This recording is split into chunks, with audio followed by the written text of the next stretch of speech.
जो सोने का प्रकरण है, ये एक बहुत दुर्भाग्यपूर्ण प्रकरण है जिसको कि विपक्ष बिना वजह उसको मुद्दा बना रहा है। और हम सारे सोने प्रकरण को लेकर के किस प्रकार से वो सोने का वहाँ पर मंडन किया गया, स्वर्ण पर परतें चढ़ाई गई, उसको लेकर के हम सारी बातें पूर्व में ही सारा स्पष्ट कर चुके हैं। बिंदुवार हमने उसका सारा स्पष्ट कर चुके हैं कि किस प्रकार से लगाया गया।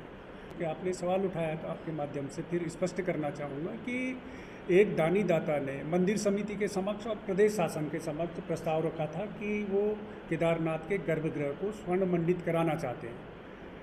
प्रदेश शासन ने और हमने भी उसके लिए पत्र लिखा शासन को, और शासन से उसमें स्वीकृति मांगी। शासन ने उसमें स्वीकृति दी और शासन ने जिलाधिकारी रुद्रप्रयाग और मुख्य कार्याधिकारी मंदिर समिति को पत्र लिख करके उनको कहा कि जो दानी दाता हैं उनके साथ में समन्वय स्थापित करके इस कार्य को संपादित कराएं।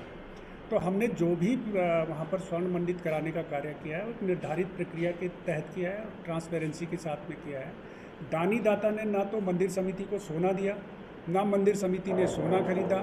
दानी दाता ने स्वयं के माध्यम से, अपने ज्वेलर्स के माध्यम से उन्होंने वहाँ पर गर्भगृह में जो स्वर्ण मंडित कराने का कार्य किया है उन्होंने, और उसमें प्रदेश शासन ने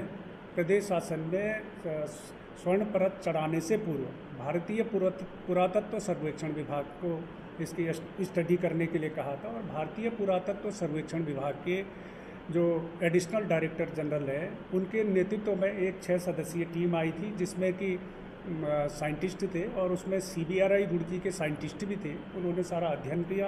अध्ययन करने के पश्चात उन्होंने प्रदेश शासन को अपनी रिपोर्ट सौंपी और उसके पश्चात से वहाँ पर स्वर्ण मंडित कराने का कार्य किया गया। मैं पूर्व में भी कह चुका हूँ। और जो कांग्रेस के मित्र, क्योंकि आप जानते हैं कि कांग्रेस के पास में आज कोई मुद्दा नहीं है और केदारनाथ विधानसभा के उपचुनाव भी होने हैं, तो कांग्रेस को ये लगता है कि वो इस प्रकार के दुष्प्रचार फैला करके, इस प्रकार के हथकंडे चला करके और उनको किसी प्रकार का लाभ होने वाला है। जबकि ये बड़ी दुर्भाग्य की बात है, जैसे मैंने पहले भी कहा कि कांग्रेस के लोग व्यक्तिगत स्वार्थों के लिए, क्षुद्र स्वार्थों के लिए केदारनाथ जैसे धाम को, जिसकी कि विश्व में प्रतिष्ठा है, करोड़ों करोड़ों सनातनियों की आस्था का जो केंद्र है, उस आस्था के केंद्र पर प्रहार कर रहे हैं। उसकी गरिमा को गिराने का कार्य कांग्रेस के द्वारा किया जा रहा है। मेरा उनसे अनुरोध है कि उनको राजनीति करनी है, राजनीति करने के लिए अन्य भी मुद्दे हैं, लेकिन वो केदारनाथ जैसे धाम को लेकर के राजनीति न करें। क्योंकि आप जानते हैं कि कांग्रेस का इतिहास हमेशा से हिंदू विरोधी रहा है। उन्होंने हिंदुओं के जो मान प्रतिष्ठा के बिंदु है, हिंदुओं की संस्कृति है, उन सारे बिंदुओं को लेकर के, सारी चीज़ों को लेकर प्रहार करते रहे हैं वो। और हिंदू विरोधी उनका रवैया, उनका इतिहास भरा पड़ा है हिंदू विरोधी कारनामों से।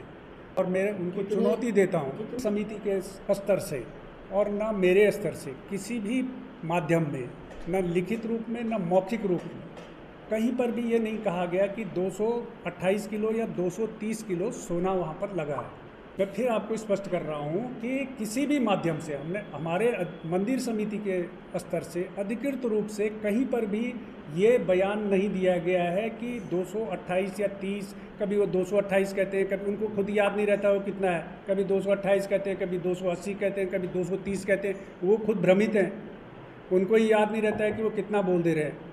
तो हमारे स्तर से कहीं पर भी इस प्रकार का कोई बयान अधिकृत रूप से नहीं दिया गया। और जो मीडिया के एक वर्ग में जब ये सोना लग रहा था, उस समय एक आध कुछ समाचार पत्रों ने, एक मीडिया हाउस ने खास करके, उन्होंने ये समाचार प्रमुखता से प्रकाशित करा, एक अंग्रेजी समाचार पत्र ने, और हमने भी उस पर ध्यान नहीं दिया उस समय में। उन्होंने, क्योंकि उन्होंने ये अनुमान लगाया, क्योंकि आप जानते हैं कि जब गर्भगृह में वहाँ पर सोने की परतें चढ़ाई गई, उससे पूर्व वहाँ पर चांदी की परतें लगी हुई थी, और चांदी की जो परतें थी उनका वजन 230 किलोग्राम था।